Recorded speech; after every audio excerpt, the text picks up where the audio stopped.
বুড়ো লোক আর একটা ইয়ং ছেলে সারাদিন কাজ করে ছেলেটা ভাইরাল পুরো ভাইরাল করে দাও রে। হ্যালো বন্ধুরা, তোমরা সবাই কেমন আছো? নতুন একটা ফেসবুক ব্লগ নিয়ে আবার চলে আসলাম আপনাদের মাঝে। আজকে আমাদের এখানে সম্মেলন শুরু হয়ে গিয়েছে।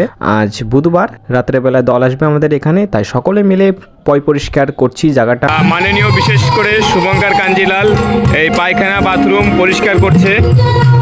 সবাই মিলে একসঙ্গে কাজ করছে, সবাই পরিষ্কার পরিচ্ছন্ন করছে জায়গাটাকে। সবাই যার যার কাজগুলোকে ভাগ করে নিয়েছে। কাজ করতেছি হরিমন্দিরে, কাজ করতেছি আমরা হরিমন্দিরে। বয়স্ক লোকও কাজ করছে, ইয়ং ছেলেরাও কাজ করছে, সবাই মিলে একসঙ্গে কাজ করছে যে জায়গাটা পরিষ্কার করতে হবে। রাত্রেবেলা দল আসবে। দিয়েছে তারা কোথায় বলছে যে যদি আমাকে যদি পকেটে টাকা না থাকে আমার নাম স্মরণ করবা, তাহলে পকেটে বড় টাকা আসে যাবে।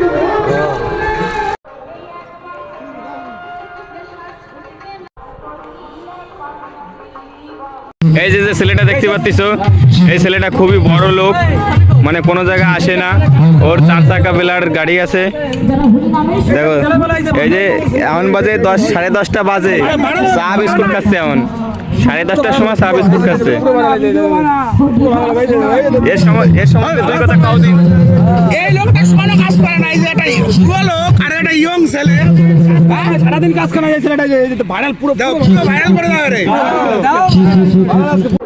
কাজ করলাম, এই যে নোংরা হাতে রয়েছে, নোংরা না, এটা হচ্ছে খাবারের জিনিস, আমরা খাই এগুলো, মানে জাল দিয়ে খাই এগুলো আমরা। আর তোমরা সবাই আসো, খেচুড়ি দেবে কালকে, আজকে বুধবার মহোৎসব, আজকে দল আসবে আসবে রাতের বেলায়। তোমরা সবাই এসো। আর বৃহস্পতিবারে সবাই খেচুড়ি খাও, প্রসাদ খাও সবাই। 2000 লোক হবে, 2000। আজ বুধবার রাত্রেবেলায় দল আসবে। এখন চলে যাব জেনারেটরটা আনতে। শম্ভুদা বলেছিল যে জেনারেটরটা একটু এগিয়ে দে। এখন আইসি জেনারেটর উঠাতে, ওই হরি মন্দিরের কাছে নিয়ে যেতে হবে, কালেকশন করতে হবে। শম্ভুর সাথে যাচ্ছি, শম্ভু মাইক সেট খুবই ভালো বাজায়। এবার সেটটা ভালো হয়েছে হরি মন্দিরে। আমাদের কার্তিক পুজো সেই বাজায় ডিজে বাজাইছে, 5 লাখ টাকা ডিজে বাজাইছে। আজকে সম্মেলন হবে, রাত্রিবেলা দল আসবে। সেটা মনে হয় ভিডিওতে দেখাতে পারবো কি পারবো না, সেটা পরের গুলোকে বলে দেবো। এখন শম্ভুদা সবকিছু খুলছে, নিয়ে যেতে হবে হরি মন্দিরের কাছে। আমাদের জেনারেটর কালী মন্দিরের কাছে নিয়ে যাচ্ছি আমরা সবাই মিলে, একসঙ্গে মিলে।